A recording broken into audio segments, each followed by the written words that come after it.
हैं। बातचीत करेंगे केशव, ओवर टू यू। बहुत शुक्रिया ज्योति, बहुत स्वागत है सर आप सभी का। सबसे पहले तो हरियाणा न्यूज के इस ऐतिहासिक कॉन्क्लेव में, और पहला सवाल मैं आपसे ही करना चाहूंगा डॉक्टर साहब। स्वास्थ्य एक बहुत ही बुनियादी मुद्दा है और एक ऐसा विषय है जिस पर अमीर, गरीब, धर्म, जाति हर चीज को छोड़कर सब व्यक्ति का कंसर्न कहीं ना कहीं इस चीज को है। अगर हम प्राइमरी हेल्थ सर्विसेज और इक्विपमेंट्स की बात करते हैं, सर्विसेज की बात करते हैं, तो गुरुग्राम के नजरिए से अगर देखते हैं तो हम आखिरी पंक्ति में खड़े हुए अंतिम व्यक्ति तक कहां तक देख पाते हैं उन चीजों को, उसकी पहुंच को, अस्पतालों तक? बिल्कुल आपकी बात से मैं सहमत हूँ। स्वास्थ्य चाहे वो डेवलप्ड कंट्री हो चाहे डेवलपिंग कंट्री हो, अगर उसकी मैं बात करूँ तो ये मुद्दा और बुनियादी विषय हमेशा रहेगा। गुरुग्राम के अगर मैं प्रवेश में अगर मैं बात करूं तो मेन जो इस वक्त कंसर्न हमारा या जो मुख्य कंसर्न वो रहा, क्योंकि हमारा जो पुराना सिविल हॉस्पिटल था उसका डिमोलिशन की वजह से बहुत इश्यूज हुए। अभी उसका डिमोलिशन जो है वो कंप्लीट हो गया और 31 दिसंबर तक संभवतः नए हॉस्पिटल की अगर मैं बात करूं तो साथ के साथ वो शुरुआत हो जाएगी। लेकिन क्योंकि जैसा ये मेरे आने से पहले का विषय था, तो जो भरसक प्रयास हम कर सकते थे उसके लिए हमने जो किया, बुनियादी विषय जो आपने सुविधाओं की बात की, तो सेक्टर 10 को हमने जहां तक पॉसिबल हुआ डेवलप करने की कोशिश की। वहां पर भी हम अलग 100 बेडेड हॉस्पिटल जो है वो बनाया जा रहा है। सोहना और पटौदी दोनों को हमने टेकअप किया और शायद इस माह में हम फरूक नगर को भी सब डिविजनल हॉस्पिटल के तौर पे शुरू कर पाएंगे। तो 3 सब डिविजनल हॉस्पिटल हम इसके अलावा भी शुरू हम कर पाएंगे। और पॉली क्लिनिक सेक्टर 31 जैसा आपको मालूम है वो तो संभवतः शायद देश के नक्शे पे ही गया जब हमने कोविड में खास करके वैक्सीनेशन और वो सब जब कार्य किए। वहाँ पर भी हमने एटलीस्ट स्पेशलिस्ट ओपीडी और अदर ओपीडी सर्विसेज जो हैं, साथ में एटलीस्ट आई की जो हमने जिसको कहूँ कैटरेक्ट सर्जरीज के लिए और कैंसर के लिए एटलीस्ट कहूँ स्क्रीनिंग के लिए, ये सारी सुविधाएं हमने वहाँ भी उपलब्ध कराने की कोशिश करी। और इस बीच में हमने कोविड के रहते हुए भी, जैसा मैंने बताया, 2 सब डिविजनल हॉस्पिटल, तीसरा तैयार हो चुका है फरूक नगर। इसके अलावा हमने 2 पीएचसीज और मैं ये कहूँ 3 यूपीएचसी यानी जो अर्बन प्राइमरी हेल्थ सेंटर और 15 हमने हेल्थ वेलनेस सेंटर जो हैं वो और टेकअप किए। तो कोविड काल के दौरान में हमने कोशिश यही की, क्योंकि जो आपने कहा असली जो बात है ये है कि जिनके पास पैसा है, या अगर मैं किसी उस वर्ड को ना कहूँ, अगर कोई पर्टिकुलर जो अफोर्ड कर सकते हैं वो प्राइवेट हॉस्पिटल्स में जाके या प्राइवेट क्लिनिक में जाके सुविधाएं ले सकते हैं। लेकिन हमारा जो मेन मुख्य और आप सबका भी जो उसको कहना चाहिए उद्देश्य और मुद्दा यही है कि जो अंतिम पंक्ति में जो आदमी खड़ा है उसको हम कोशिश करें। यहाँ एक चीज का जो अभी तक संभवतः मुझे भी थोड़ा सा इसमें आप लोगों की सहयोग या गुड़गांव वासियों का सहयोग चाहिए होगा, वो है आयुष्मान भारत में हमारे पास एक डेटा होने के बावजूद भी, आपको मालूम है क्योंकि 2011 का जो सैक का डेटा था, SCCC का जिसको हम बोलते हैं, सोशो इकोनॉमिक कास्ट जो सर्वे जो डेटा था, उसके बावजूद भी कुछ लोग जो हैं आयुष्मान का भारत के जो गोल्डन कार्ड है उसके लिए आगे नहीं आ रहे हैं। यहाँ मैं उनसे अनुरोध करना चाहूंगा कि ये सर्विसेज आप जरूर अवेल करें। और ये जो गोल्डन कार्ड या जो कार्ड बनता है आयुष्मान भारत का, ये सिर्फ आप जो है सरकारी से जिसको हम कहते हैं ना कॉमन सर्विस सेंटर, वहां बनवाएं या हमारे सब डिविजनल हॉस्पिटल पे आप वहां बनवाएं। अन्य कोई अगर कैंप या कोई ऐसी बात करते हैं तो वो गलत है। ऐसा किसी को हमने कोई ऐसी सुविधा उपलब्ध नहीं करा रखी। और मैं इसलिए चाहूंगा क्योंकि आयुष्मान भारत में लोगों को कवर करने का आपको मालूम है 5 लाख सालाना जो आपको मिलता है मिनिमल रेट्स पे मिलता है। और आज इस चैनल के माध्यम से मैं बैठ के एक बात कहूंगा, क्योंकि सिल्वर स्टिक के भी डॉक्टर साहब हमारे साथ हैं, तो मैं ये चाहूंगा कि प्राइवेट हॉस्पिटल्स भी इसमें आगे आए, चाहे वो मेदांता हो और चाहे वो जैसे सिल्वर स्टिक न्यू वेंचर है इस लेवल तक हो, या कोई अन्य क्लिनिक या नर्सिंग होम भी, चाहे सिंगल स्पेशलिटी का।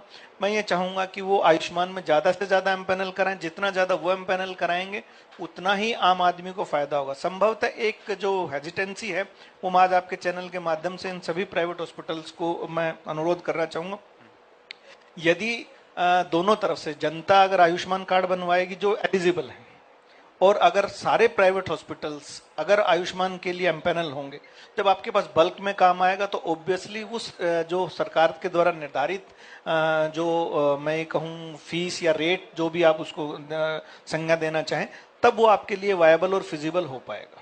आप प्राइवेट हॉस्पिटल्स की बात कर रहे हैं, सहयोग मांग रहे हैं, डेफिनेटली ऐसा होना चाहिए, लेकिन क्या रुझान थोड़ा सा कम है प्राइवेट हॉस्पिटल्स की तरफ से? मैंने आपको बिल्कुल कहा, प्राइवेट हॉस्पिटल्स की जो है आयुष्मान के लिए रुझान बहुत कम है। तो उसे कैसे ठीक किया जा सकता है डॉक्टर गुप्ता? अगर मैं सवाल आपसे करूं, भागीदारी सरकार की योजना में जो गरीब के लिए है, और एक आम स्टीरियोटाइप ये है आमतौर पर कि प्राइवेट हॉस्पिटल को लोग एक जीवन केंद्र के रूप में कम और एक बिजनेस हाउस के रूप में ज्यादा मानते हैं। हम इस माइंडसेट को भी कैसे ब्रेक करें? देखिए, जहाँ तक गुड़गांव की बात करते हैं, यहाँ के लिए मैं बिल्कुल नया हूँ, लेकिन जैसे मेरा हिसार में हॉस्पिटल है, वहाँ पर आयुष्मान है, लेकिन आयुष्मान हमने गुड़गांव में भी आयुष्मान के अप्लाई किया हुआ है। आज मैं अप्लाई किए हुए ऑलमोस्ट 10 महीने से ज़्यादा हो गए, लेकिन उसका आयुष्मान का अप्रूवल हमारे पास नहीं आया है। हम चाहते हैं कि जो गरीब मरीज हैं उनकी सहायता की जाए, उनको प्रॉपर ट्रीटमेंट दिया जाए। लेकिन क्या है, आयुष्मान एक कॉन्सेप्ट गवर्नमेंट लेकर आई है, लेकिन इसके अंदर जो प्राइवेट हॉस्पिटल जो ज़्यादातर नहीं ज्वाइन करना चाहते, क्योंकि इसमें रेट्स काफ़ी कम है। इवन कुछ तो ऑपरेशन ऐसे हैं या ट्रीटमेंट ऐसे हैं जिसमें हॉस्पिटल की कॉस्टिंग भी नहीं निकलती। खासकर सीरियस पेशेंट हैं, मान लो कोविड का ही पेशेंट है, आयुष्मान में एडमिट होता है, पेशेंट वेंटिलेटर पे है, उसको हाई जनरेशन के एंटीबायोटिक चाहिए, तो इससे पेशेंट की कॉस्टिंग नहीं निकल पाती। तो इसमें क्या है कि आयुष्मान स्कीम को मेरे हिसाब से एक बार रिविजिट करना चाहिए गवर्नमेंट को भी, और प्राइवेट हॉस्पिटल को भी सोचना चाहिए। जैसे ज़्यादातर जो हॉस्पिटल ऑलरेडी हैं वो क्लेम करते हैं कि काफ़ी परसेंटेज में गरीब मरीजों को इलाज दे रहे हैं, लेकिन उसके बाद भी उनका आयुष्मान नहीं है। तो आयुष्मान डेफिनेटली होना चाहिए, लेकिन उसके साथ मैं ये भी कहना चाहूँगा कि थोड़ा सा जो रेट्स हैं, जो भी रिवीजन हो सके उनको जरूर करना चाहिए, ताकि और हम लोग को वो एक्सेप्टेबल हो जाए। ठीक है, ताकि गोयल, मैं आपसे पूछना चाहूंगा, ये जो देने और लेने वाला तराजू है, इसे बीच में रखने का काम सामाजिक संगठनों पर आ जाता है। सरकार दे रही है, प्राइवेट हॉस्पिटल्स कह रहे हैं कि उतना नहीं मिल पा रहा है जितना हमें मिलना चाहिए, लागत और उस चीज का मूल्य की बात आ जाती है। कैसे ठीक होगी ये चीजें? कम्युनिकेशन वन वे है, इसे टू वे कैसे बनाया जाएगा? नमस्कार केशव जी, आपके सभी दर्शकों को मेरा नमस्कार। देखिए, आपने जो समाधान की बात करी, तो मेरा जो मानना है वो समाधान है दो चीजों से। जब एक जन जागरण होगा और जन भागीदारी होगी, उसी से संभव हो पाएगा। बहुत सारी ऐसी चीजें हम कैनविन फाउंडेशन के माध्यम से एक सेतु बनने का काम करते हैं। बहुत सारी सुविधाएं सरकार की उपलब्ध हैं, जैसे आयुष्मान की सर ने बात करी, इसी तरह की बहुत फैसिलिटीज आती हैं, लेकिन कहीं ना कहीं लोगों तक वो बात सिरे तक पहुंच नहीं पाती। आज सरकारी विभाग पे देखें तो बहुत ज्यादा काम का बर्डन भी होता है, अलग अलग तरह की स्कीम्स आती हैं, वो सिरे तक नहीं पहुंच पाती। तो आपने जैसे कहा कि आम जन को इसके लिए जागरूक होना पड़ेगा, और वस्तुतः हमारी जो सामाजिक संस्थाएं, जैसे हमने देखा कोरोना में RWAs ने, सामाजिक संस्थानों ने, NGOs ने एक आर्मी बन के काम किया, तो ऑब्वियसली उनका एक बहुत बड़ा रोल हमें समाज के सामने देखने को मिला। और जहां तक पहले RWAs की हम इतनी वैल्यूज नहीं समझते थे, इवन सरकारें भी नहीं समझ पाती थी, तो हमने देखा कि कैसे वो भगवान बन के उन्होंने काम किया और अपने जो भी उनके रेजिडेंट थे उन तक सारी सुविधाएं पहुंचाने का काम किया। हमें याद है जब सर ने प्लाज्मा बैंक की शुरुआत की थी, जिस टाइम प्लाज्मा एक अमृत की तरह काम कर रहा था, अनुज गर्ग भाई साहब भी यहाँ बैठे हैं, तो एक विचार से बात शुरू हुई, वो करते करते हमने करीबन 700 प्लाज्मा एक एक करके हमने कोशिश करके करवाए। ब्लड की जरूरत थी, मेडिसिन घर पहुंचाने की जरूरत थी, 2 एम्बुलेंस फ्री उसी टाइम हमने चलाई। तो एक शुरुआत की, एक विचार से शुरुआत की जरूरत होती है, ईमानदारी से प्रयासों की जरूरत होती है, और हम ऐसा कोशिश करते तो एक स्वस्थ समाज की हम परिकल्पना कर सकते हैं। जी डॉक्टर वीरेंद्र, आपसे ही मैं सवाल करना चाहूंगा ये वाला। आप कह रहे हैं कि प्राइवेट हॉस्पिटल्स जो है उनका रुझान बहुत कम है आयुष्मान को लेकर के। वो कह रहे हैं कि हमारी समस्या ये है, हमें जितनी लागत लगती है उससे कम मिल पाता है।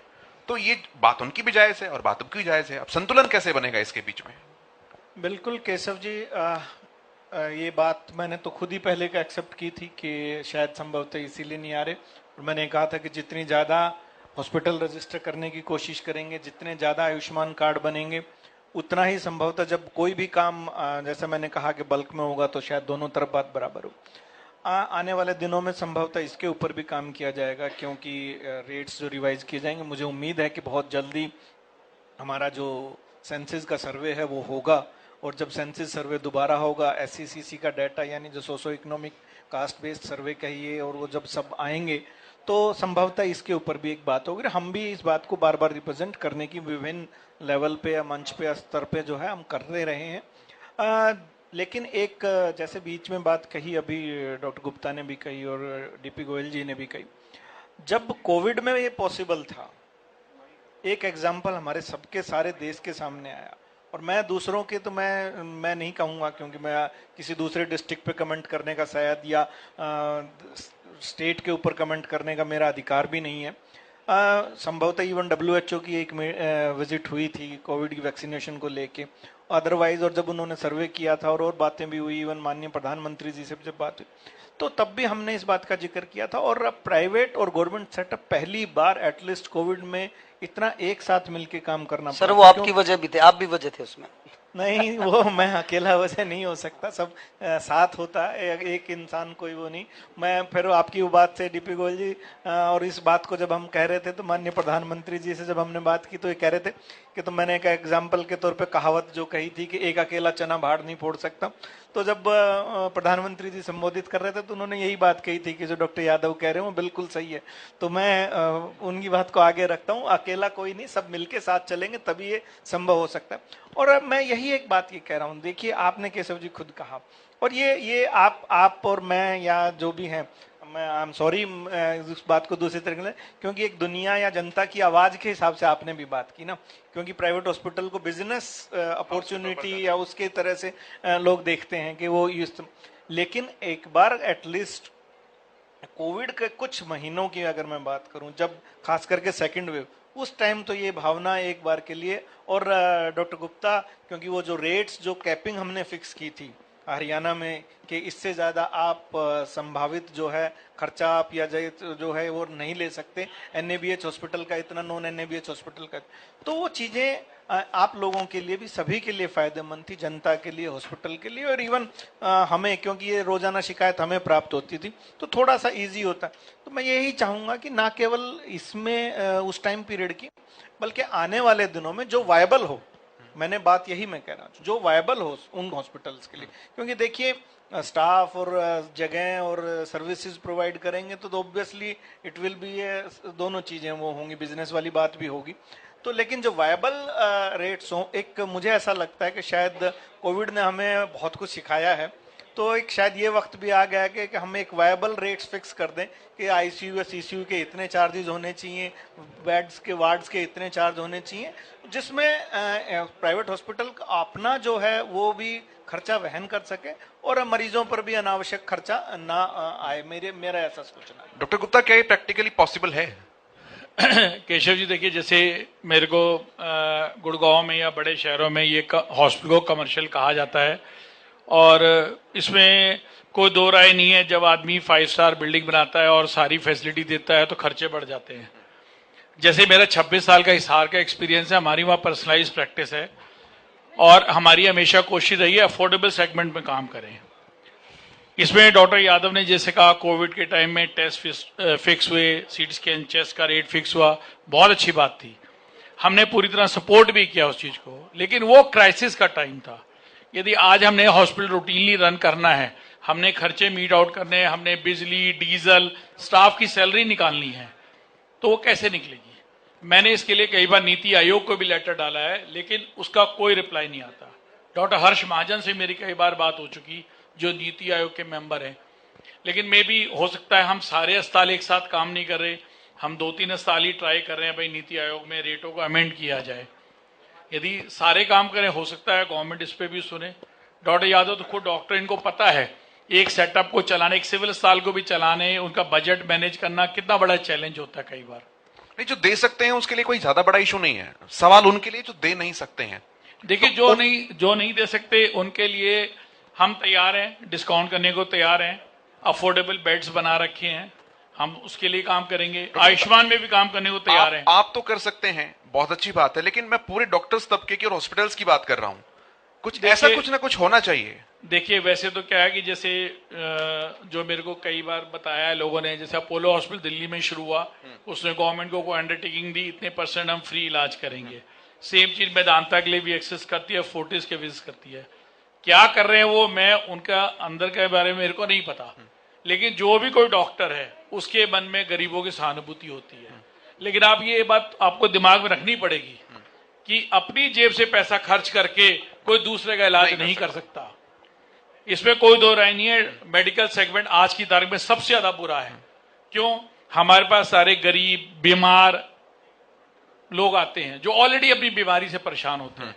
और हम क्या करते हैं, जब आते हैं हम उससे एडवांस मांगते हैं, पैसे की बात करते हैं, लेकिन मजबूरी है, हमारा प्रोफेशन ऐसा है, हमें अपनी जीविका, अपने स्टाफ की, अस्पताल को चलाने का, जो हमारे पास बीमार लोग आते हैं उन्हीं से पैसे लेके चला सकते हैं। हम क्या है, अपनी सोच सिर्फ पेशेंट फर्स्ट कर सकते हैं। जो पेशेंट आया, यदि पेशेंट अफोर्डेबल नहीं है, कम पैसे दे सकता है, उसके लिए अलग हम सेगमेंट रखें। जो पेशेंट अफोर्ड कर सकता है उसके लिए हम अलग सेगमेंट रखें। लेकिन खर्चा नहीं निकलेगा तो अस्पताल कैसे चलेगा? बिल्कुल ठीक बात है गोयल साहब। ये ओपीडी वाला स्ट्रक्चर जो रहता है, क्योंकि पहुंच तो एक गरीब तबके के व्यक्ति की किसी 5 स्टार हॉस्पिटल के अंदर भी है, तो ये ओपीडी वाला जो सिस्टम है, ये आपको लगता है कि वाकई में कारगर है, अच्छे से काम कर रहा है, कुछ और सुधार की इसमें आवश्यकता है बुनियादी तौर पर देखें तो? जहां तक एक शब्द में बात करें तो सुधार की बहुत ज्यादा गुंजाइश है। आप गुरुग्राम के एक प्रारूप की बात करें तो गुरुग्राम करीबन 35 से 40 लाख की आबादी का शहर बहुत जल्दी विस्तार से बढ़ा। सरकारी विभाग की भी अपनी एक लिमिटेशन है कि कितने लोगों तक सेवा पहुंचा पाते हैं। ऑब्वियसली जो हमारे प्राइवेट जो भी हॉस्पिटल्स हैं उनका एक बहुत बड़ा उसमें कंट्रीब्यूशन रहा है। आज यदि पूरे इंडिया की बात करें तो गुड़गांव एक मेडिकल हब है। आप यदि मध्य प्रदेश तक जाएं तो उनकी पहली चॉइस है कि इलाज कराना है तो मेदांता में जाएं। और जैसे डॉक्टर गुप्ता ने बताया कि सभी की सीमाएं हैं, खर्चे बहुत हैं, उनको वस्तुतः उनको चलाने के लिए बहुत ज्यादा पैसे की जरूरत होती है। लेकिन मेरा ये मानना है, जैसे कैनविन फाउंडेशन का एक मकसद है कि अच्छी स्वास्थ्य सेवाओं को कैसे हम अफोर्डेबल करें, अप्रोचेबल करें, और सबसे बड़ी बात है कि विश्वास लायक बनाएं। पिछले कुछ टाइम में थोड़ा सा ये पेशा थोड़ा सा किन्हीं कारणों से या कुछ लोगों की वजह से, कुछ मुट्ठी भर लोगों की वजह से कहीं ना कहीं दागदार रहा। ये जो पहले पेशा होता था, सेवा का क्षेत्र होता था, स्वास्थ्य सेवा का क्षेत्र माना जाता था, लेकिन अब ये शिक्षा की बात करें या चिकित्सा की बात करें, ये पैसा जुटाने का माध्यम बन गया है, जो ऐसा नहीं होना चाहिए। आज हम यदि कॉलोनीज में जाते हैं, गुड़गांव के गरीब तबके में जाते हैं, जरूरतमंद परिवारों में जाते हैं, तो वहां पे कौन 500-700 रुपए की ओपीडी में आप दिखाने आएगा? वो भी ओपीडी में आया तो उसके बाद उसके काफी टेस्ट लिख दिए जाते हैं, फिर उसको दोबारा दिखाने के लिए दोबारा ओपीडी देनी पड़ती है। तो इसी की एक कोशिश हमने करी कैनविन फाउंडेशन ने कि 100 रुपए की ओपीडी का हमने एक प्रारूप बनाया और अलग अलग मोहल्लों में, क्लिनिकों में अपने पॉलीक्लिनिक्स बनाने स्टार्ट किए। और आपको बताते हुए मुझे बड़ा खुशी हो रही कि जब हमने स्टार्ट किया था तो हमें डॉक्टर्स नहीं मिलते थे। आज हमारे पास सेवा करने वाले डॉक्टर्स की कमी नहीं है, हमें उनकी वेटिंग रखनी पड़ती है। तो आपको एक शुद्ध नियत से काम करने की शुरुआत करने की जरूरत होती है। जब वॉल्यूम बढ़ता है और उसकी पैसे की संख्या कम होती है ओपीडी की, तो भी वो अफोर्डेबल बन सकता है। डॉक्टर गुप्ता बहुत बड़ा नाम है हिसार में, ये बहुत सेवा करते हैं और इनके यहाँ आने से मुझे पूरा भरोसा है कि यहाँ पे भी गुरुग्राम में भी सेवा के चिकित्सा को सेवा की तरह किया जाएगा। और मैं आपके माध्यम से सभी प्राइवेट जितने भी हॉस्पिटल्स हैं उनसे निवेदन करना चाहता हूँ कि हम इस धारणा को थोड़ा छोड़ें। पैसा तो अपने आप ही आएगा, थोड़ा सा उसमें वॉल्यूम बढ़ेगा, जब उसमें लोगों का फुटफॉल बढ़ेगा तो अफोर्डेबल भी होगा, पैसा भी कमाएंगे। लेकिन इसको हमें व्यापार का केंद्र नहीं बनाना, सेवा का केंद्र ही बना के चलना है। और दूसरी बात, हमने 100 रुपए भी देखे कि कई बार 100 रुपए देना भी पॉसिबल नहीं होता, तो हमने एक आरोग्य रथ चलाया। इसमें हमारे इसका उद्घाटन भी हमारे सीएमओ साहब ने किया था। 20 रुपए ओपीडी में हम कॉलोनीज में जाते हैं और 3 दिन की दवाई भी हम फ्री देते हैं। तो इस तरह से वो भी अफोर्डेबल बहुत जल्दी बन जाएगा, वो भी अपना सेल्फ सस्टेनेबल बनने वाला है। तो शुद्ध नियत से काम करने की जरूरत है। सामाजिक संस्थाओं को आगे आना पड़ेगा, प्राइवेट क्लिनिक्स को, सरकारी तंत्र को, सबको एक चेन बन के काम करना पड़ेगा, चाहे शासन हो या प्रशासन। चलते चलते सभी अपने जनता से ही हैं, जनता को भी जागरूक होना पड़ेगा। और इस बात से आप किसे सब सहमत हैं कि अगर कुछ गंदे नाले गंगा के अंदर गिर जाए तो गंगा की पवित्रता उससे कम नहीं हो जाती है? तो कुछ बुरे लोग भले ही हो इसके अंदर, लेकिन फिर भी एक आम आदमी का विश्वास अस्पताल के अंदर जाकर यही होता है कि मैं यहाँ से जीवन बचा कर आ पाऊंगा।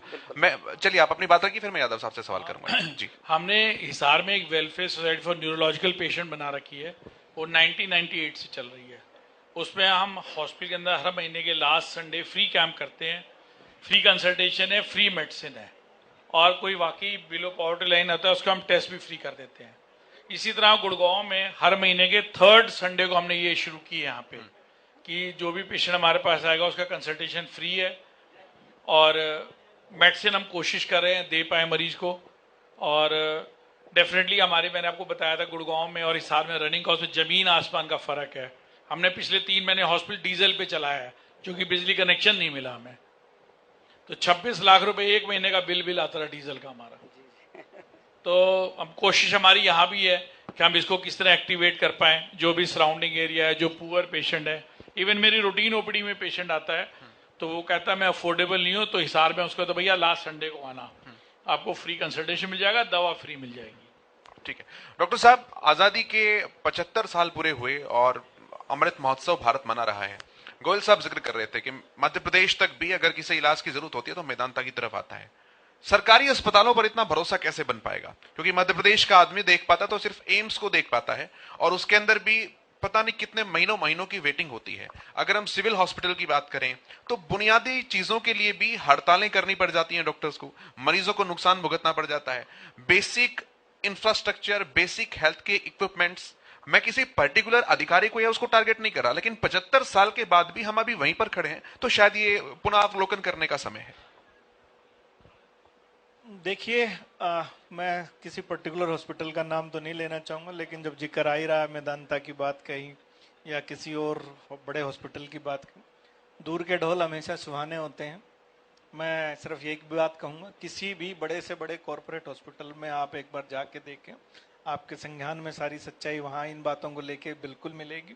चाहे वो अपोलो हो, मेदांता हो, XYZ हो, और चाहे कोई छोटा चाहे डॉक्टर गुप्ता का सिल्वर स्टिक हॉस्पिटल हो, मैं ऐसा नहीं कहता हूँ। एम्स बिल्कुल ठीक है। देखिए, सबसे बड़ी समस्या शायद हम एक खुद भी हैं, और शायद हमें बहुत सारी चीज़ों का फैसला करना पड़ेगा। जिस कदर हमारी जनसंख्या बढ़ी है केशव, और जिस लेवल पे हम हैं, संभवतः हम अपना इंफ्रास्ट्रक्चर नहीं डेवलप कर पाए, और उसमें किसी एक के लिए अधिकारी, कर्मचारी या राजनेता या किसी को भी दोष देना बिल्कुल जायज नहीं है।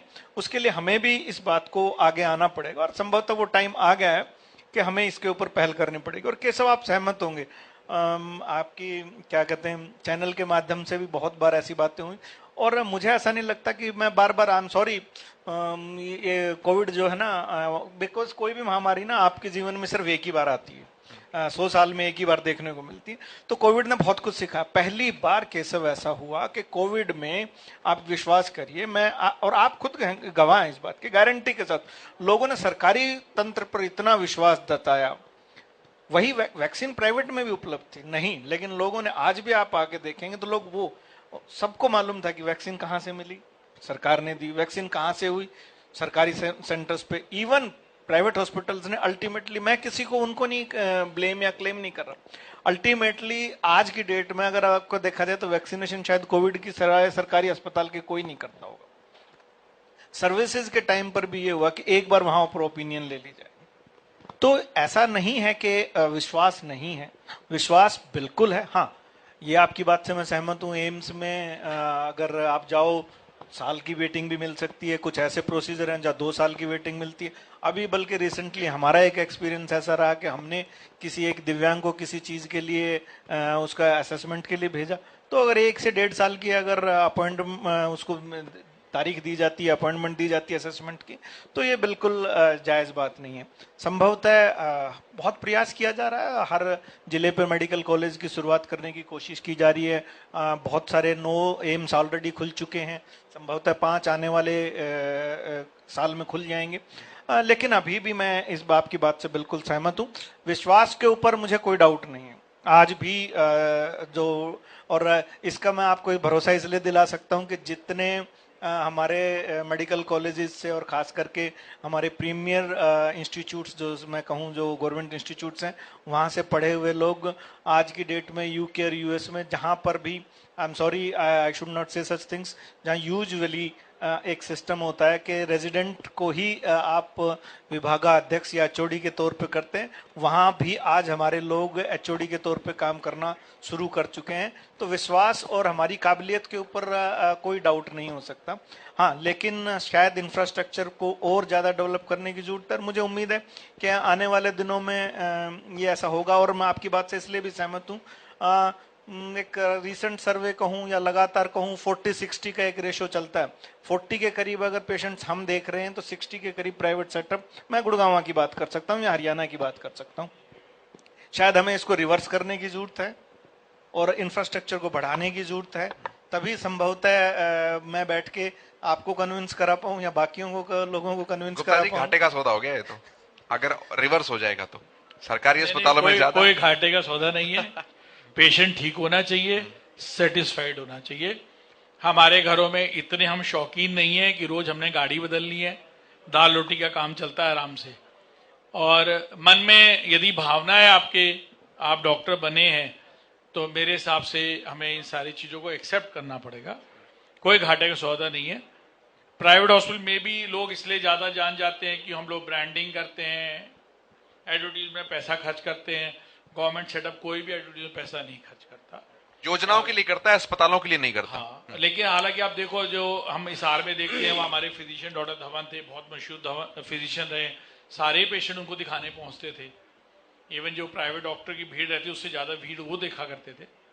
तो ये थोड़ा माइंड कॉन्सेप्ट है। थोड़ा सा पेशेंट आजकल 5 स्टार वाला कॉन्सेप्ट है, वो अच्छा रूम, अच्छे सर्विसेज, अच्छा आता है, वो शायद गवर्नमेंट सेटअप में अभी चैलेंज है। एक डॉक्टर देना भी चाहे तो पीछे से अप्रूवल्स और सारी लेनी गवर्नमेंट से, वो थोड़ा सा आपको पता ही सारी चीजों को चैलेंजेस का। ठीक है। संभवतः केशव जी, मैं एक सॉरी इंटरवीन करूं, शायद वो वक्त आ गया है कि हमें शायद एक फैसला करना पड़ेगा। शायद बहुत से लोगों को वो फैसला अच्छा ना लगे या लोकप्रिय ना रहे। पहले जो डिसीजन ये था कि जो उनको लैंड अलॉटमेंट सरकार की तरफ से हुई है, जो क्या कहूँ नॉमिनल रेट्स पे, सिर्फ उन्हीं को अलाउड था कि 20% आपको पेशेंट या ओपीडी का या इंडोर का रखना है। पर मुझे ऐसा लगता है कि शायद ऐसा वक्त आ गया है कि हमें सभी हॉस्पिटल्स में जो भी हमारे पास रजिस्टर्ड है किसी भी सेंस में, चाहे वो नर्सिंग होम में हो, चाहे क्लिनिकल एस्टेब्लिशमेंट एक्ट में हो, उनको एक minimum percentage of OPD at least अब सर्विसेज जो है आम आदमी के लिए देने का वक्त आ गया है। शायद एक बार इस प्रयास किया जाए, और मैं अपनी कोशिश पूरी करूंगा। डॉक्टर गुप्ता की बात थी, जिस दिन मेरी नीति आयोग में कभी दोबारा हमारे विनोद पाल सर जो हैं मेडिकल ब्रांच का पार्ट जो देखते हैं, अगर बात हुई तो सर से इस बारे में एक बार जिक्र किया जाए, ताकि माननीय प्रधानमंत्री जी तक, पीएमओ तक ये बात पहुंचे, तो शायद ये पॉसिबल होना चाहिए। क्योंकि ये मैं अपने लिए नहीं कर रहा हूँ, वो कल को कोई भी हो सकता है, आम आदमी भी हो सकता है और मैं भी हो सकता हूँ। क्योंकि इसमें ऐसा नहीं होना चाहिए जब कोई आप जा रहे हो तो जरूरी नहीं है कि अफोर्डेबिलिटी उस टाइम हो। बहुत से हमारे, इवन मैं अपने सरकारी लेवल पे भी बात करूं, जो मेरा क्लास 4 जिसको मैं शब्द ये यूज नहीं करता, यूजुअली जीडीए होना चाहिए, जनरल ड्यूटी असिस्टेंट, उस लेवल का कोई अगर कर्मचारी है तो वो भी अफोर्ड नहीं कर सकता। मैं आपको एक बात बताता हूँ, एक एग्जांपल को, शायद हंसी की बात होगी, डॉक्टर अनुज इस बात से सहमत होंगे, क्योंकि शुरुआत वो बात तो मेरे साथी से हुई थी जो डिप्टी सीएम में बैठे। एक बार एक बहुत बड़ा, इन हिंदुस्तान का सबसे बड़े अस्पतालों में से अस्पताल यहाँ है, तो मैं नाम नहीं ले रहा, तो आप लोग सब समझ ही गए होंगे। तो उन्होंने कहा कि जी आपको कैसे पता कि हमारे अस्पताल में ये हो रहा है? तो हमने ये कहा कि आप हो सकता है कि प्रधानमंत्री तक इलाज कर रहे हों लोगों का, लेकिन आपके जो जीडीएज हैं उनका इलाज हम कर रहे हैं। हमारे जासूस इस जेल के कोने कोने में फैले। बिल्कुल, मैं यही बात तो मैंने कहा हमें जरूरत नहीं है ये जानने की कि आपके अस्पताल में क्या हो रहा है। तो आप मेरी बात का तथ्य समझने की कोशिश करें। शायद वो वक्त आ गया है कि हमें कुछ परसेंटेज, चाहे वो 5% डिसाइड किया जाए। एक बड़ा हॉस्पिटल 1000 बेड का अगर कोई खड़ा है, कोई मेडिकल कॉलेज, चाहे वो मेदांता 1200 का हो, माँ अमृतामयी 2400 का, 2600 का रहा है, उनका 5% भी आप सोच के देखिए। एक तरीका, ऑलमोस्ट 50-60 बेड अगर एक गरीब आदमी के लिए अवेलेबल हो जाए, 100 बेड अगर अमृतामयी में बिल्कुल फ्री ऑफ कॉस्ट के लिए हो जाए, अब एटलीस्ट ये हो जाएगा कि भी 100 बेड तक वाले को हर एक को 5 मिनिमम करने हो, 200 वाले को 10 करने हो, कुछ तो बेनिफिट होगा। एटलीस्ट देखते देखते गुड़गांव में शाम तक मैं कह रहा हूँ 1000 बेड सिर्फ गरीब आदमी के लिए वैसे ही खाली हो जाएंगे, बिल्कुल, या अवेलेबल हो जाएंगे। ये आइडिया बहुत अच्छा है, बेहतरीन है, क्रांतिकारी है। लेकिन क्या आपको लगता है गोयल साहब कि ये जो जनसंख्या घनत्व है भारत का, पॉपुलेशन डेंसिटी है, ये इसमें कहीं आड़े आ सकता है? देखिए, इसमें कोई दो मत नहीं है कि जो सबसे सारी प्रॉब्लम की जो जड़ है वो कहीं ना कहीं घनत्व जो आपने बताया कि और गुड़गांव का तो वैसे भी बहुत ज्यादा है। लेकिन असंभव नहीं है, असंभव कुछ भी नहीं है। यदि आप एनजीओज को ही आगे कर दें, उनको थोड़ा रिस्पेक्ट दे दे, रिकॉग्निशन दे दे, रिगार्ड दे दे, और पीपीपी मॉडल पे हम बहुत अच्छा कर सकते हैं। आज सरकार हमें कोई ऐसा कोई इंफ्रास्ट्रक्चर देती है कि आप इसको चलाइए, हम कॉर्पोरेट से पैसा ले आएंगे, डॉक्टर्स को सेवा के लिए आगे करेंगे, और हम उसको एक कड़ी बन के काम कर सकते हैं। तो ऑब्वियसली कोई मुश्किल काम नहीं है, थोड़ी सी बस कोशिश की जरूरत है और निरंतरता की जरूरत है। उसमें हमें जरूर एक प्रयास करना चाहिए। आज मेडिट्री ने सर ने एक वहां पे हार्ट का सेंटर बना रखा है, सरकारी हॉस्पिटल पीपी मॉडल में बहुत जबरदस्त काम कर रहे हैं। अब वो 1/3 के कॉस्ट पे काम हो रहा है वहां पे। तो इसी तरह के कुछ कुछ हम प्रयास कर सकते हैं। और एक जो स्वास्थ्य की सबसे पहली जरूरत है, स्वास्थ्य पहली जरूरत है, वो हम हासिल कर सकते हैं। लेकिन उससे पहले भी मैं आपके चैनल के माध्यम से हमारी जो भी आपके व्यूअर्स है उसको रिक्वेस्ट करना चाहूंगा कि हमें बीमार पड़ना ही क्यों है। यदि हम सोचे हैं कि हम अपने इसको प्राथमिकता दें स्वास्थ्य को और थोड़ी थोड़ी आदतों में बदलाव करें, क्योंकि आपके माध्यम से हम जन जागरूकता फैला सकते हैं कि हम आधा घंटा 1 घंटा जरूर अपने स्वास्थ्य के लिए निकालें, योग प्राणायाम करें, अपना एक्सरसाइज करें, अच्छा खान पान का प्रयोग करें। सबको मालूम है, लेकिन बीमार पड़ने के बाद हमें वो बातें याद आती है। और आपके चैनल के माध्यम से एक बात और मैं जरूर कहना चाहूंगा कि हम सारी तरह के बजट बनाते हैं। घर में हमारी जितनी भी हमारी तनख्वाह आती है हम उसका बजट बनाते हैं कि कहाँ का पैसा खर्च करेंगे। हम हेल्थ बजट नहीं बनाते, हम इवन हेल्थ इंश्योरेंस नहीं लेते। तो हमें इसकी हैबिट, इसको अपनी आदतों में लाना पड़ेगा, हमारे व्यवहार में लाना पड़ेगा।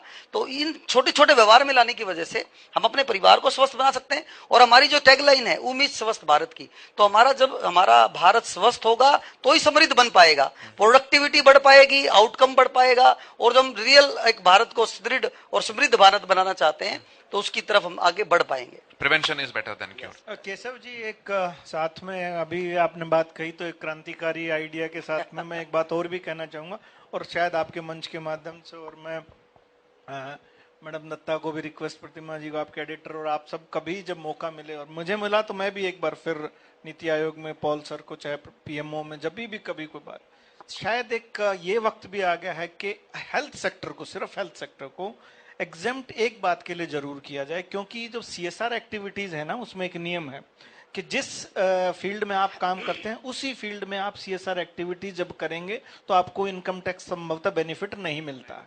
तो मैं लेकिन ये चाहूंगा कि हेल्थ सेक्टर के इसको एग्जेम्प्ट कर दिया जाए, क्योंकि मुझे ऐसा लगता है कि वो ज्यादा कंफर्टेबल रहता है। वो अगर वो फोर्टिस हो, मेदांता हो, मैं यहीं की बात करूं, आर्टिमिस, बड़े बड़े कॉर्पोरेट हाउसेस के हॉस्पिटल, अपोलो के, तो ये अगर हमारे साथ मीन्स डॉक्टर्स के साथ या जब हेल्थ डिपार्टमेंट के साथ काम करेंगे तो शायद वो ज्यादा कंफर्टेबली बात कर पाते हैं। वो करोड़ों रुपए का सीएसआर अगर वो किसी दूसरे में देते हैं तो वो कई बार या तो दे नहीं पाते, या वो इनकम टैक्स ही दे के वो कर लेते हैं। तो ये भी शायद एक ग्लिच और हिच जो रहती है वो खत्म करने का, शायद मैं ये नहीं कहता बाकी सेक्टर्स के लिए, अनाज का व्यापारी ज्यादा अनाज दान कर पाएगा। हाँ। अनाज का व्यापारी उसको जोर नहीं पड़ता, मुर्गी दाल के बराबर भाव में होगी वो। तो ये अगर हो जैसे अभी ऐसी इस चीज में, तो फिर सीएसआर एक्टिविटीज मुझे लगता है कि उनकी भी हमें बहुत जरूरत है। क्योंकि जैसा कहा कि सरकार की भी एक सीमाएं हैं और घनत्व की हमने सारी बातें करी, वो सब चीजें हम वो रहेंगी क्योंकि पॉलिसीज में और उसमें। लेकिन संभवतः ये अगर कभी बजट में या कोई गाइडलाइंस में ये चीजें हों तो इसके लिए हम सभी को प्रयास करना चाहिए। बिल्कुल। अब मैं जनता का रुख करूंगा। अगर आपके कोई सवाल हैं बुनियादी स्वास्थ्य सेवाओं से जुड़े या किसी भी तरीके के, तो आप सम्मानीय अतिथियों से हमारे से पूछ सकते हैं। सर प्लीज एक बार माइक प्लीज पहुंचाइए वहां पर।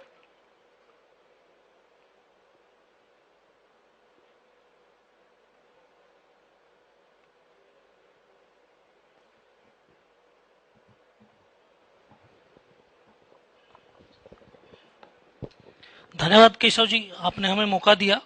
और मेरा सवाल आप सभी तीनों से ही है और साथ साथ पूरी जनता से भी और सरकार से भी, कि जिस तरह का अभी तक हेल्थ सेक्टर में डॉक्टर्स पर, हॉस्पिटल्स पर आरोप और यहाँ तक कि पाथ लैब्स पर जो आरोप लगते रहे हैं कि कमीशन होता है इसलिए महंगाई, आपका इलाज महंगा है, हर चीज में। एक आईसीडी की हम बात कर लेते हैं, एक हार्ट का पेशेंट अगर डॉक्टर के पास जाता है, उसे शायद जरूरत नहीं है, फिर भी अपना टारगेट पूरा करने के लिए, ये डॉक्टर्स, मैं उनकी भाषा बता रहा हूं जो कहा गया है, अपना टारगेट पूरा करने के लिए, कि डॉक्टर को भी एक सेल टारगेट दिया जाता है कि इतना आपने करना है तो आपको इतनी सैलरी मिलेगी, तो उसके लिए वो जबरदस्ती भी कई बार रिक्वायरमेंट नहीं होती उसको लगा देता है, कुछ टेस्ट की रिक्वायरमेंट नहीं होती वो भी लगा देता। तो क्या ऐसा संभव नहीं है कि हर एक चीज का रेट, चाहे वो टेस्ट है, चाहे वो मशीनें हैं, चाहे वो सेवाएं हैं, कि ये डॉक्टर है, पढ़ाई लिखाई इतनी है, ये काम करता, तो इतनी विजिट का इस डॉक्टर का इतना ही पैसा होगा। वो ये नहीं कि एक हॉस्पिटल उसी डॉक्टर के 1000 रुपए ले रहा,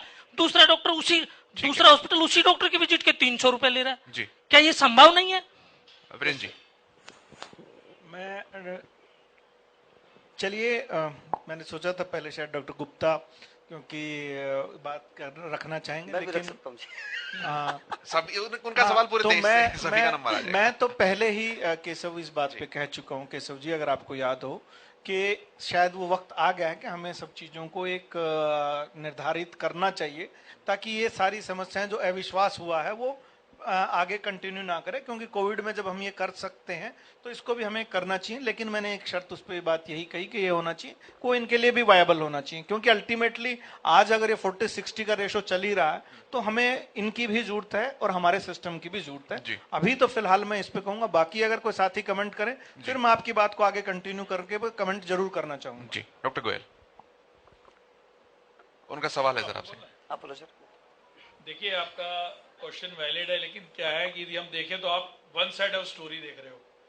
जैसे हम कोविड की ही बात करते हैं, कोविड पे हर चीज पे कैपिंग लग गई, लेकिन मान लो किसी अस्पताल को आज मॉनिटर की जरूरत पड़ गई, वेंटिलेटर की जरूरत पड़ गई, पल्स ऑक्सीजन की जरूरत पड़ गई, तो उसने किस प्राइस में खरीदा? 4 गुना प्राइस पे खरीदा। जो प्री कोविड प्राइस थी उससे 4 गुना में खरीदा।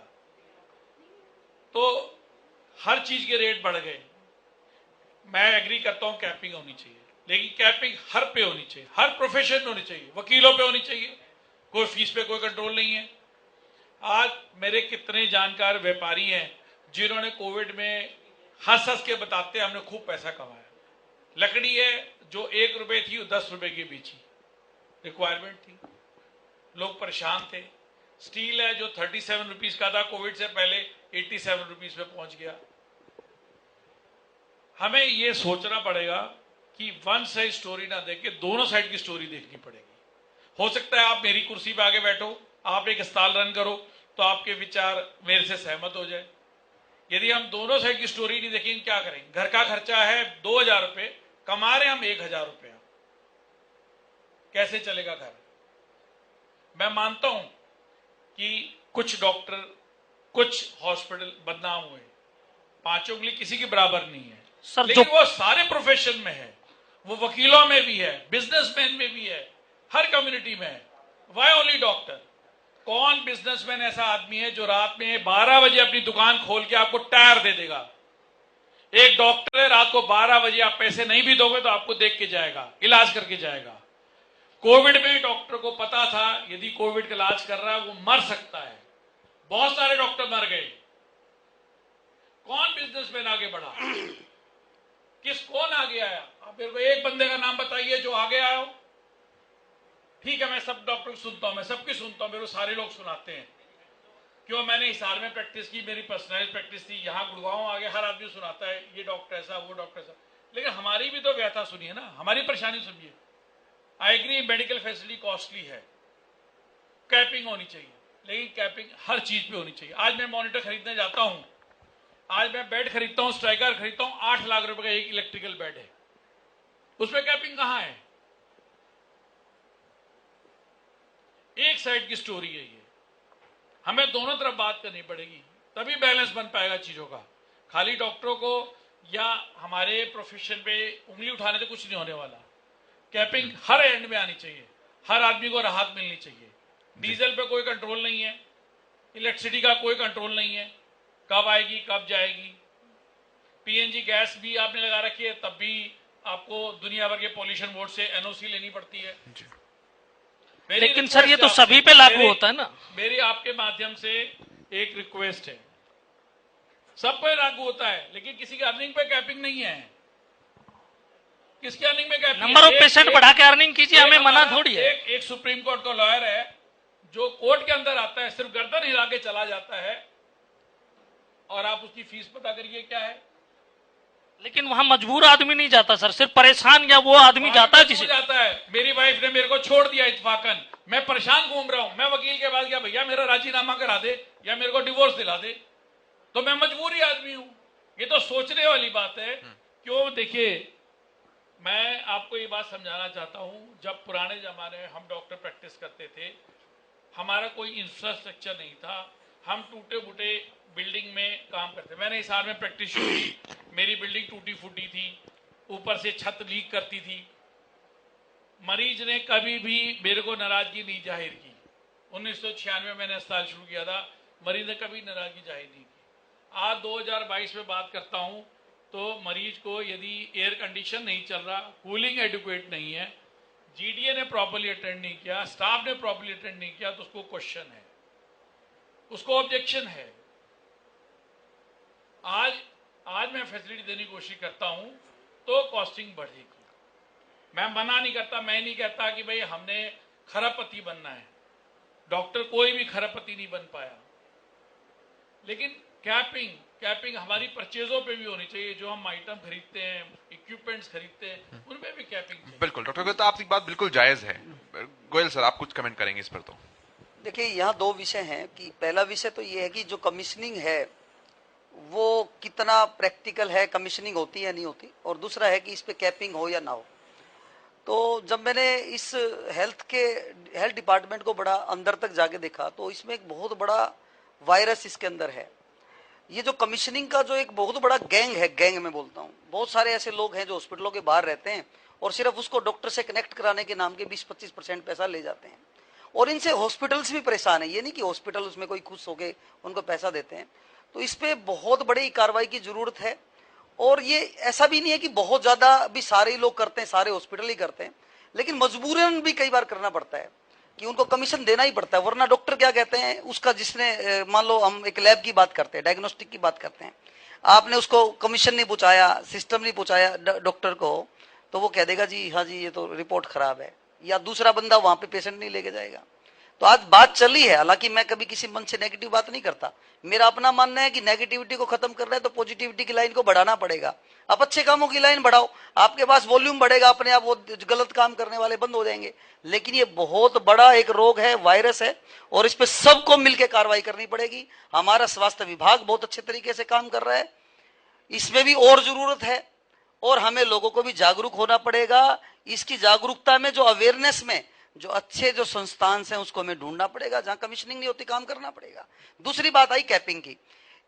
देखिए कैपिंग मैं जैसे माननीय मोदी जी ने जब 2014 में हमारी सरकार बनी थी, तो सरकार बनते ही कुछ सर्विसेज पे कैपिंग लगाई, लेकिन रास्ते कई और निकाल लिए जाते हैं। मान लो हमें स्टंट की कॉस्ट तो हमने कैपिंग कर दी, लेकिन सर्विस उसको करने के रेट बढ़ा दिए गए।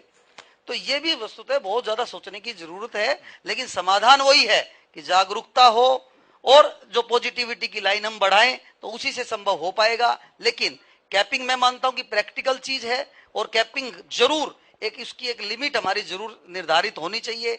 जैसे कोरोना में हमारे बेड्स की थी, इमरजेंसी इसकी हमारी वेंटिलेटर बेड की हमारी कैपिंग थी। तो हमने ऐसा देखा कि एक बार कोई कैश का पेशेंट था और ही वॉज नॉट अवेयर, वो 33 लाख का बिल हमारा 8 लाख का हो गया था, 18 लाख का हो गया था सॉरी।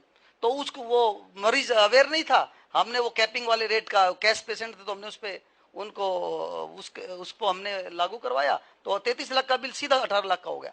तो कैपिंग से आम आदमी को बहुत फायदा होने वाला है। कैपिंग का खेल भी सर हमने कोरोना में देखा कि जब एक डॉक्टर विजिट पे आता था, अगर 4 पेशेंट हमारे कोरोना के हैं तो वो एक अपनी किट इस्तेमाल करता था, और जब वो बिल बनता था वो एक किट के लिए चारों पेशेंट पे 4 बार विजिट हुआ तो चारों पेशेंट पे 4-4 किट का बिल लगाया गया था। ये भी हमने बात ही मत करो सर, चलिए उस चीज को मैं छोड़ देता हूँ, बहुत ही गलत हुआ है। आपने अच्छा सवाल का जवाब दिया, बहुत अच्छा मुझे लगा। मैं डॉक्टर साहब से एक सवाल और है, गुड़गांव में हॉस्पिटल्स की, सरकारी हॉस्पिटल की और सुविधाओं की बड़ी कमी है, रोजाना सवाल उठ रहे हैं। अभी कल परसों के अखबार में भी आपने देखा कि आपके गेट के सामने ही 2.5 फीट पानी खड़ा हुआ था, उसकी भी सुविधा को आपने देखना चाहिए। और मैं आपसे रिक्वेस्ट करता हूं कि इस तरह के भी लेटर्स आप नीति आयोग को या सरकार को लिखें कि जो हमारी दूसरी बिल्डिंग पड़ी हुई है जिसमें शायद कैथ लैब एक बार लगा था, वो भी नहीं है, तो उसको भी जरा शुरू कराएं जल्दी से। जल्दी से जवाब दीजिए क्योंकि मुझे आगे भी बढ़ना है कार्यक्रम। कैथ लैब बिल्कुल हमारी सेक्टर 10 में काम कर रही है, और जहां तक आपने बात कही कि इसके बारे में भी हमने दिशा निर्देश ऑलरेडी जारी हो चुके हैं। आने वाले समय में कोई भी बिल्डिंग बगैर सर्विसेज के, जो आपने कहा, चाहे वो पानी से रिलेटेड हो, भरने से हो, चाहे इलेक्ट्रिसिटी कनेक्शन से हो, वो सारी बात पूरी करके ही ली जाएंगी। दिशा निर्देश जारी हो चुके हैं। और एक बात मैं आप सबसे कहूंगा अंत में केशव जी, बहुत जरूरी है, अच्छाई और बुराई हमने सबने की, फिर भी मैं आपको एक बात कहूंगा, मुस्कुराइए आप भारत में है, उसका एक रीजन है। मैं आपको एक एग्जांपल देता हूं, मैं प्राइवेट और गवर्नमेंट और सारे मीडिया सब किसी के बारे में कोई बात नहीं करना चाहता। एक रिसेंट एग्जांपल मैं आपको देता हूं, क्योंकि क्यों मैंने कहा कि मुस्कुराइए भारत में। एक हमारी महिला साथी भी बैठी हुई हैं, एक महिला कुछ दिन, चंद दिन पहले, मैं किसी देश का नाम नहीं लेना चाहूंगा, वहां वो जाती हैं प्रेगनेंसी के चेकअप के लिए केशव जी, और उनको डेट दी जाती है सपोज करिए 12 या 13 महीने बाद। तो आप सब जानते हैं कि प्रेगनेंसी का टाइम पीरियड सिर्फ 9 ही महीने होता है। इसलिए मेरी बात मानिए, हम बहुत बेहतर स्थिति में हैं।